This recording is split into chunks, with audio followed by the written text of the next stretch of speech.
ஸ்ரீ ஸ்ரீ மகாபுர்ண குரவே நமக. ஸ்ரீமதே ராமானுஜாய நமக. வால்மீகி ராமாயண வச்சனம். ஆரண்யகாண்டம். சர்க்கம் 4. விராதவதமும் சரபங்கா ஆசிரமத்திற்கு அவன் வழி கூறுதலும். மிகவும் வருந்திய சீதை விராதன் அண்ணனும் ராமலட்சுமணர்களை கொண்டு போக கண்டு தன் கைகளை உயர தூக்கி கொண்டு உரக்க கத்தினள். ஓ அரக்கனே, இனி என்னை செந்நாய்களும் பெரும் புலிகளும் சிறுத்தைகளும் பட்சித்து விடுமே. இதோ உனக்கு நமஸ்காரம் செய்கிறேன். ராமலட்சுமணர்களை விட்டு என்னை கொண்டு போவாயாக என்று புலம்பினள்.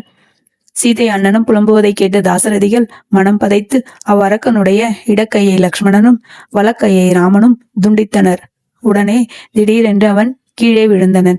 பிறகு அவ்விருவரும் முஷ்டிகளையும் முழந்தாள்களையும் அடிக்கால்களையும் உயர தூக்கி கொண்டு அவனை பலவாறு குத்தியும் இடித்தும் உதைத்தும் துவைத்தும் பிண்டமாகச் செய்தனர்.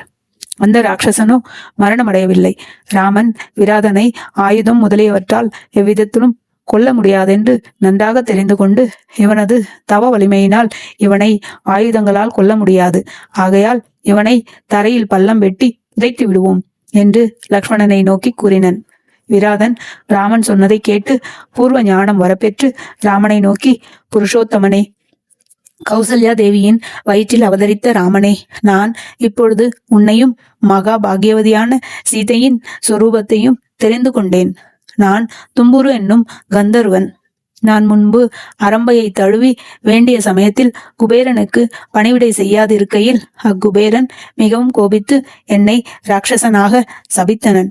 பிறகு அருள் புரியும்படி நான் அவனை வேண்ட அக்குபேரன் என்னை பார்த்து, தசரத குமாரனான ராமன் உன்னை எப்பொழுது யுத்தத்தில் வதை செய்வானோ அப்பொழுதே நீ ஞானம் பெற்று சுய உருவடைந்து சாப விமோசனம் ஸ்வர்க்கம் பெறுவாயாக என்றனன். பரந்தாமனே, அதன்படி நான் இப்பொழுது உன்னால் சாப விமோசனம் அடைந்தேன். ராமா, என்னை பள்ளம் வெட்டி புதைத்துவிட்டு இவ்விடத்திற்கு 1.5 யோஜனை தூரம் சென்றாயாகில் சரபங்கர் என்னும் முனிவரை காண்பாய். அவர் உனக்கு நன்மையை செய்வார். உனக்கு மங்களம் உண்டாகுக என்று கூறி உடனே ஸ்வர்க்கம் அடைந்தனன்.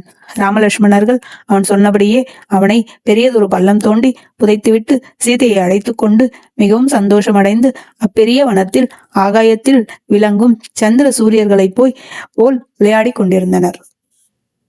ராமன் கதை கேளுங்கள், ஸ்ரீ ரகுராமன் கதை கேளுங்கள், ராமன் கதை கேளுங்கள்.